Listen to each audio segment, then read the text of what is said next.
சும்மா ஒரு பேச்சுக்கு கேக்குறேன் இல்ல தெரியாம கேக்குறேன். இந்த நடுவில் ஒரு பிள்ளையார் சிலை வச்சா சும்மா இருப்பீங்களா? நான் கேக்குறேன். அடே நீங்க என்ன அடிச்சு கொள்ளுவீங்களா? இரண்டா உங்களோட மனசுல இருக்கிற வரி நீங்க சிங்களவன் என்ற வரி. நான் நாளை கொண்டு பாராளுமன்றத்துக்கு முன்னால ஒரு புத்தர் சிலை எடுத்து போட்டு நான் ஒரு பிள்ளையார் சிலை வைக்கிறேன். உங்களால முடியுமா வைக்க விட? வெட்கமாக இருக்கிறது. ஒரு கூட்டம் நீங்களும் ஒரு போராடின சமூகம், உங்களுடைய ஆயுதம் தூக்கின 1000 பேர் இருக்கிறீர்கள். வெட்கமா இல்லையா?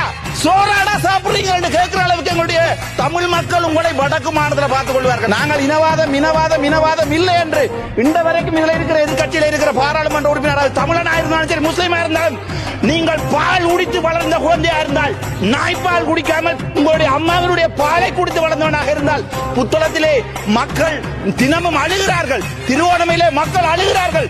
நான் ஜாழ்ப்பாணத்தில் இருந்து வந்தவன், நான் ஜாழ்ப்பாணத்தை பற்றி தான் கதைக்கோடும். என்றோ ஒரு நாள் நான் சகல இனத்தை பற்றி கதைப்பேன். இன்றும் என்னால் சிங்கள மண்ணில் போய் வாழ முடியும்.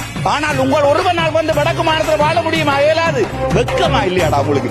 எங்களுடைய வாக்குகள் தானே பாராளுமன்றம் வந்து நீங்க சோறாடா சாப்பிடுறீங்க, வலக்கையாலையா சாப்பிடுறீங்க? உங்கள்கிட்ட கேட்கிறேன், தயவு செய்து இடக்கையால சாப்பிடுங்க. இருந்து வெட்கமா இருக்கு. ஒரு தமிழ் மனுஷனா வெட்கப்படுறேன். ஒரு தமிழனா என்னுடைய வடக்கு மாநிலத்தில இருந்து போட்டப்பட்ட ஒவ்வொரு வாக்குக்கும் இந்த விமல்தான் தான் எங்களுடைய நெஞ்செல்லாம் எரியுது. ஆனால் நாங்கள் ஒன்று மட்டும் சொல்றேன், கடைசி தமிழன், பால் குடிச்ச கடைசி தமிழன் இருக்கும் வரைக்கும் வடக்கு மாநிலத்தில் ஒரு ஓட்டு உங்களுக்கு விழாது. பக்கத்து வீட்டுக்கு பிறந்தவனால மட்டும்தான் உங்களுக்கு ஓட் போடு.